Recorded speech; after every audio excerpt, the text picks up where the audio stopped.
गीता दूसरा अध्याय का शेष भाग आगे सुनिए। सज्जनों, इस गीता को सुनने से पहले आप इस चैनल को लाइक एंड सब्सक्राइब जरूर करें। आगे सुनिए। ऐसे मनुष्य को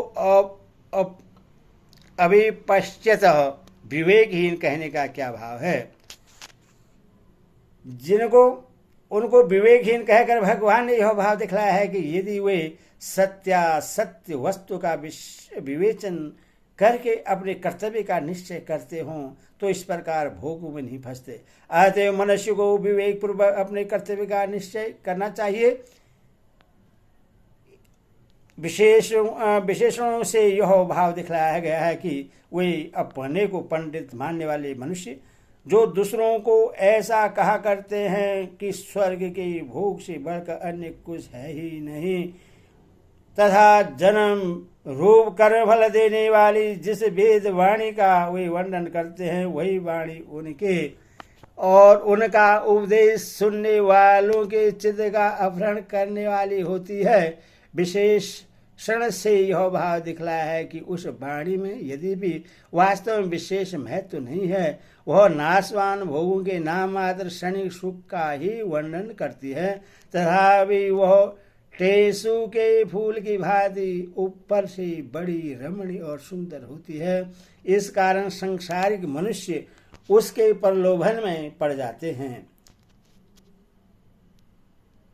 और समेधा का अर्थ परमात्मा कैसे किया गया है तथा जिनका चित्त उपयुक्त पुष्पिता वाणी द्वारा हरा गया है एवं जो भोग और ऐश्वर्य में अत्यंत आसक्त हैं, उन पुरुषों की परमात्मा में निश्चयात्मिका बुद्धि नहीं होती। इस कथन का क्या भाव है? जिसके लक्षण बतलाए गए हैं उसी निश्चयात्मिका बुद्धि का वाचक यहाँ व्यवसायत्मिका विशेषण के सहित बुद्धि पद है।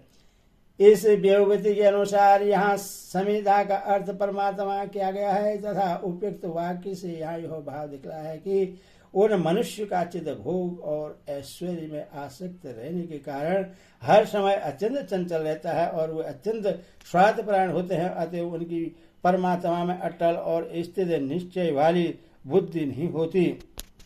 इस प्रकार भोग और ऐश्वर्य में आसक्त सका मनुष्य में निश्चयात्मिका बुद्धि न होने की बात कहकर अब कर्मयोग का उपदेश देने के उद्देश्य पहले भगवान अर्जुन को उपयुक्त भोग और ऐश्वर्य में आसक्त से रहित होकर संभाव से संपन्न होने के लिए कहते हैं। हे अर्जुन, वेद उपयुक्त प्रकार से तीनों गुणों के कार्य रूप समस्त भोगों एवं उनके साधनों का प्रतिपादन करने वाला है।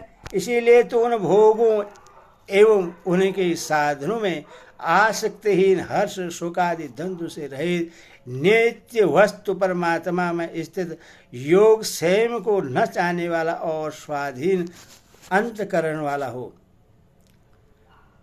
सत्वरजतम इन तीनों गुणों के कार्य को त्रिगुणी कहते हैं। अतः समस्त भोग और ऐश्वर्यमय पदार्थों और उनकी प्राप्ति के उपायभूत समस्त कर्मों का वाचक यहाँ त्रिगुणी शब्द है। उन सब का अंग प्रत्यंगों सहित जिनमें वर्णन हो उनको त्रिगुण विषया कहते हैं। यहाँ वेदों को त्रिगुण विषया बतलाकर यह भाव दिखलाया है कि वेदों में कर्मकांड का वर्णन अधिक होने के कारण वेद त्रिगुणीय विषय है।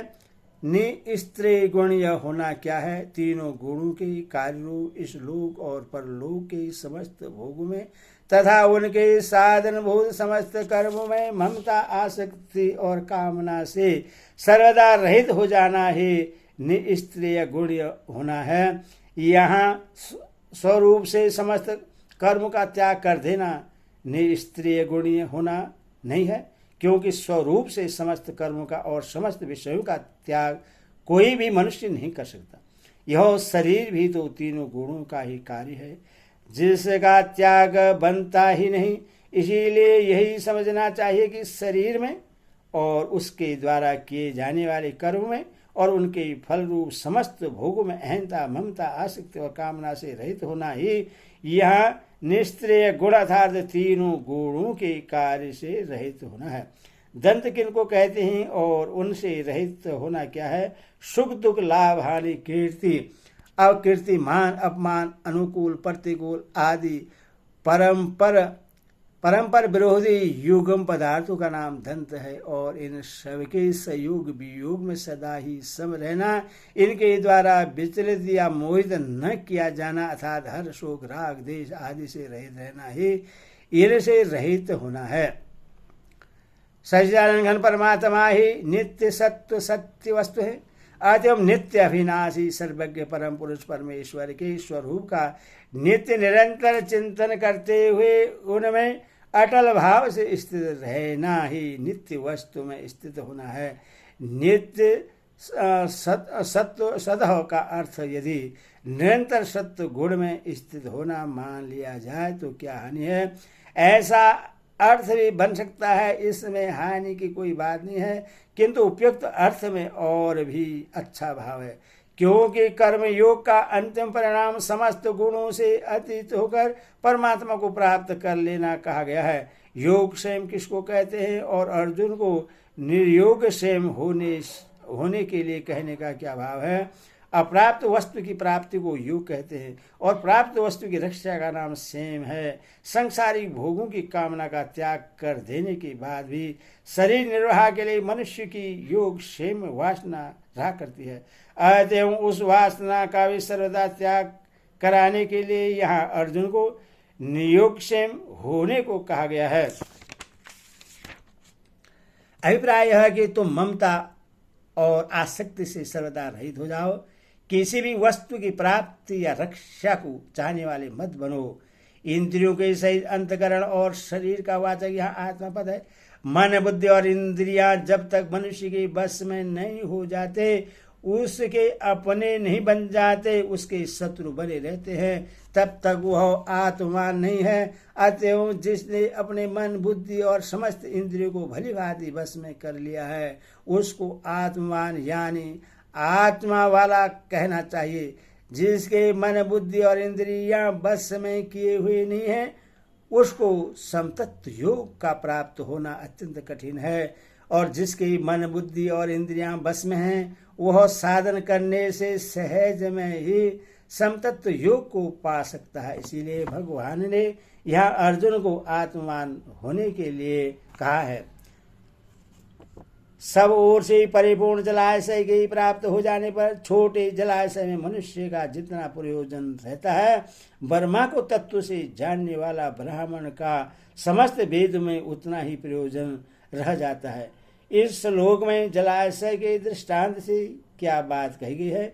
इस श्लोक में जलाशय का दृष्टांत देकर भगवान ने ज्ञानी महात्माओं की आत्यनिक त्रिवृत्ति का वर्णन किया है। अभिप्राय यह है कि जिस मनुष्य को अमृत के समान स्वाद और गुणकारी अर्थात जल से भरा हुआ जलाशय मिल जाता है, उसको जैसे जल के लिए बापी कूप ताड़ग आदि छोटे छोटे जलाशय से कोई प्रयोजन नहीं रहता, उसकी जल विषयक सारी आवश्यकताएं पूर्ण हो जाती हैं, वैसे जो पुरुष समस्त भोग में ममता आसक्ति त्याग करके सच्चिदानंद घन परमात्मा को जान लेता है, जिसको परमानंद के समुद्र पूर्ण ब्रह्मा परमात्मा की प्राप्ति हो जाती है, उसको आनंद की प्राप्ति के लिए वेदोक्त कर्म के फल रूप भोगों से कुछ भी प्रयोजन नहीं रहता।